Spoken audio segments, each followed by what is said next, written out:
अस्सलामुअलैकुम नाज़रीन, में गुफ़रान बिन याक़ूब क़ासमी।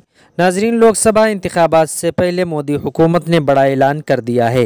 मरकज़ी वज़ारत दाखिला ने CAA का नोटिफिकेशन जारी कर दिया है। पहले भी ये बात ज़ेर बहस थी कि वज़ारत दाखिला CAA को लेकर बड़ा फ़ैसला करने जा रही है। वज़ारत दाखिला अमित शाह ने कई बार अपनी रैलियों में CAA को नाफिज करने की बात कह चुके हैं। नोटिफिकेशन जारी होने के बाद CAA कानून 11 मार्च यानी आज से पूरे मुल्क में नाफिज हो गया है। बता दें कि CAA कवानीन अफ़गानिस्तान, पाकिस्तान, बांग्लादेश से हिंदुस्तान आए अक़लियतों की हिंदुस्तानी शहरियत की दरख्वास्तों को यकीनी बनाएंगे। इसके लिए हुकूमत की जानिब से कुछ अर्सा पहले एक पोर्टल भी तैयार किया गया है। CAA कवानीन के मुताबिक शहरियत देने का इख्तियार मुकम्मल तौर पर मरकज़ के पास रहेगा।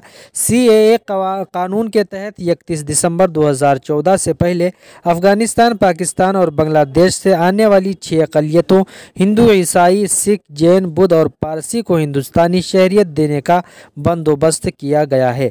बता दें कि पार्लियामेंट ने मुतालिका बिल को दिसंबर 2019 में मंजूर किया था और बाद में सदर की मंजूरी मिलने के बाद इसके खिलाफ मुल्क के कुछ हिस्सों में बड़े पैमाने पर मुजाहिरे हुए थे। CAA को लेकर मुल्क में शदीद रद्द-ए-अमल सामने आया था।